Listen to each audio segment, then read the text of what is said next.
पायामध्ये चाळ बांधून चेहऱ्यावर लाली पावडर लावून ती गावोगाव फिरतीये रसिकांचं मनोरंजन करायला।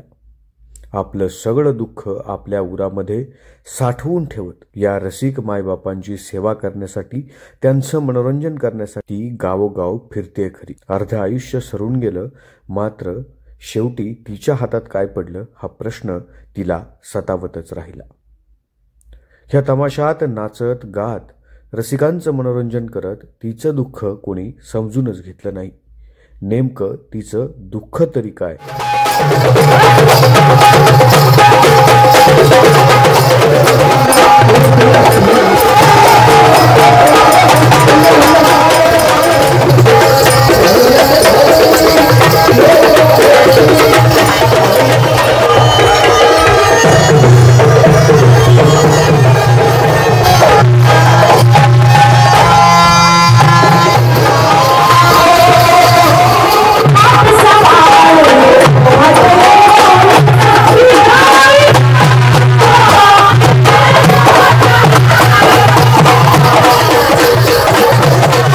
तमाशा म्हटलं की प्रत्येकाला त्याची एक आगळी वेगळी गंमत वाटते। ती एक रागडी गंमत म्हणून अखंड महाराष्ट्र त्या लोककलेकडे पाहत असते। मात्र त्या लोककलावंतांच्या नाचणाऱ्या घुंगरांच्या पाठीमागे त्या वेदनांकित घुंगरांचं फार मोठं गुपित आहे।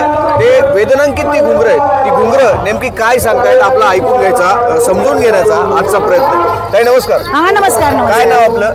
माझं शकुंतला शंकर जावळे। खरं तर बेल्ल्याच्या तमाशा महोत्सवामध्ये आता तुम्ही आलेला आहात। कसा हा तमाशा महोत्सव एकंदरीत मला वाटतोय, काय नेमकं या तमाशा महोत्सवातून पाहायला वेगळे पण पाहायला मिळतं? वेगळं नाही, आम्ही आपला पारंपरिक तमाशा केला।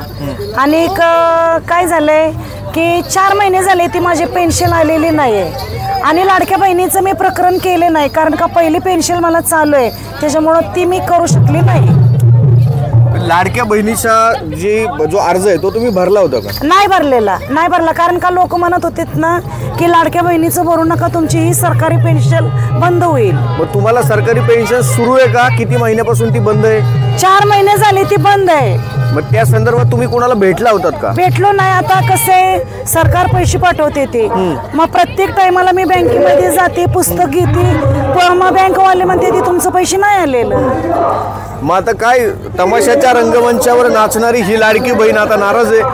नाराज नाही, पण सरकारच्या दरबारातून हे मानधन मिळावं। हा मानधन मिळावं। 4 महिने झाले पेन्शन माझी तटलेली, आता मला वाटतंय 5वा महिना येऊन चालू असेल। लाडक्या बहिणीचं मी केलेलं नाही, मग कलाकार मानधन मिळतं हे माझं आलेलं नाही। गाडी एक होती, इष्ट एकच होते, तेव्हापासून मी तमाशा करते, तर आतापर्यंत मी करतेच मी तमाशा। पण आता वयच संपलं, माझं म्हातारी झालोय, मला गाडी घोड्याचा बी प्रवास होत नाही। आता ह्या टायमाला मला चांगला जीवन जगायला काहीतरी मिळलं पाहिजे, मोठा पुरस्कार मिळाला पाहिजे मला, अशी मी विनंती करते। तुमचं मूळ गाव कुठलं? मूळगाव कराड आगाशिवनगर, मलकापूर आगाशिवनगर। तमाशा करता? तमाशाबारीचं नाव? तमाशात 18 वर्ष ढवळपूर, चंद्रकांत ढवळपूरकरांच्या तमाशात 18 वर्ष होते। काय म्हणून काम करत होता? गायन नाचत होते, पण नाचकाम सोडलं, आता गायन काम करते। 18 वर्ष चंद्रकांतच्यात होते, 2 वर्ष मुळेच्यात होते पांडुरंग मुळे असताना, त्याच्यानंतर मंगल बनसोड्यात 2 वर्ष होते, आणि आता भिकाबामाच्यात 25 वर्ष झाली। तुम्ही असं म्हणाला की तुम्हाला मानधन आता मिळत नाही? नाही ना। मग अशी या तालुक्याचे जे माजी आमदार बेनके होते, त्यांनी असं सांगितलं की मी तुमचं मानधन मिळवून देण्यासाठी प्रयत्न करेन। काय भावना आहे मनामध्ये? करतील ना, स्टेजवर उतरून किती वर्ष झाली? अजून जाते की? हो। मग तुम्ही मानधनाची फाईल तुमची काय शासन दरबारी दिली? 5 वर्ष झाली, फाईल माझी नापास केलं, कोण पैसे मागायला लागलं, 2000 माझ्याजवळ, कशाचं 2000 पैसे? ते पैसे दिल्याशिवाय तुमचं मानधन मी चालू करणार नाही, असे ते लोक म्हणतात। आता या लोकांनी मनावर घेतलं की मी तुमचा पैसा घेणार नाही, या 8-15 दिवसात, महिन्याभरात तुमची पेन्शन चालू करतो आणि मानधन बी चालू। ते दगडी मारतात, दंगा होतो, पोरींची छेडछाड करतो पब्लिक। माझ्या बी टायमाला मी लाडक्या बहिणीसाठी अर्ज भरलेला नाही, हे सांगते लोककला जपणारी महाराष्ट्राची एक ज्येष्ठ लाडकी बहीण। कलाकारांना कलाकारांचं मानधन मिळतं म्हणून आम्ही लाडक्या बहिणीचे फॉर्म भरले नाही, मात्र कलाकाराला कलाकाराचं मानधन मागचे 4 महिने ती पेन्शन नाही आणि त्यांनी लाडक्या बहिणीचाही अर्ज भरलाच नाही।